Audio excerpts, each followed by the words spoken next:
why am I doing this? Yeah, look, it'd be a dream come true to win a golden slipper for Gai.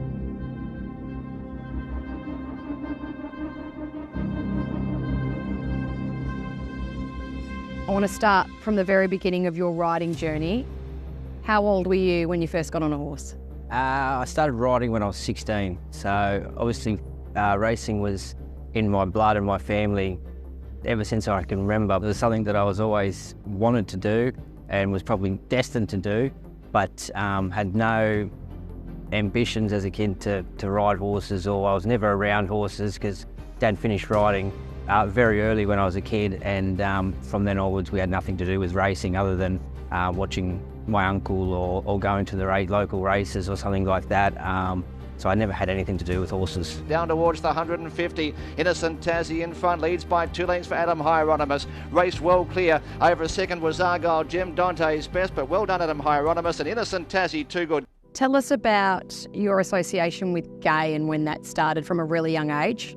So when I was sort of getting towards the end of my apprenticeship, things were just plodding along, and I wasn't really enjoying it. And I was able to go start riding some track work for Gai, and wasn't getting any rides, but it was just good to go there once a week and ride track work for her. And then it got to a stage where I was like, well, if I'm going to be a jockey and a successful jockey, I need to come here. I remember a stage I went through in my apprenticeship, things weren't great, and a couple of different things were happening, and I'd be quite upset or worried how she would react when I would go and speak to her and fill her in what was going on, and her positivity and the way she handles things and the way you can approach her, that's the biggest thing I appreciate about Gai. Let's talk about Stormboy, because his win in the Magic Millions was absolutely epic. Tell us about him as a horse, first of all, and the thrill of that victory on that day. For him, it started probably 2 weeks before that. I rode him track work, Eagle Farm on the course proper, and his work was just wow. And very confident going into the Magic Millions, but for him to run 108 unchallenged, it's pretty impressive. After that, obviously a massive interest in the horse was sold to Coolmore, and the way that racing is and the way that people have connections and stuff, unfortunately got unseated from him going forward. Your response was incredibly classy.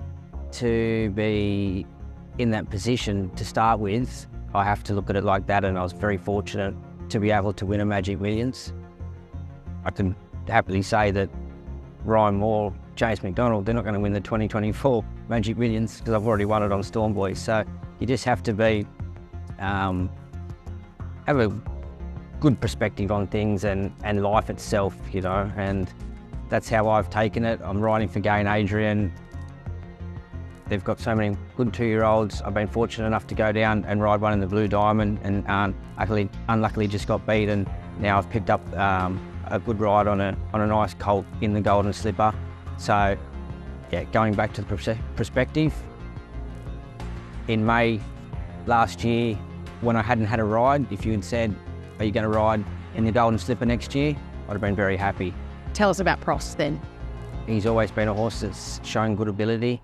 I think he's an unassuming colt. I don't think people probably give him the credit that he deserves.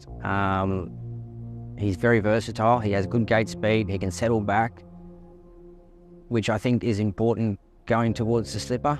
See, a lot depends on barrier draws on Tuesday, but I'm very confident if he draws wide, he can go forward. If he draws a nice gate, he can sit back and come over the top of them late. So in the way that he handles himself, I think it's great, and I'm looking forward to riding. What are you loving? Is it the horse? Is it the success? Is it the crowds that you're getting to absorb, particularly during this time of year? Well, I guess it's probably what everyone's attracted to in racing is, the atmosphere, the colours, the people here. I probably would like to be 1 or 2 kilos lighter, but when you look at the bigger picture, it gives me good drive to succeed. When I'm in the gym, I don't want to be there. I do not want to be there. And when I'm halfway through a training session or halfway going through a run, it gives me that drive, like I'm not doing this for fun. It's for success and building a future. So as much as it would be good to be a few kilos lighter, I don't think I'd probably be the rider I am if I didn't have to push myself so much. Obviously you're hungry, and not in the literal sense, in the figurative sense, for success.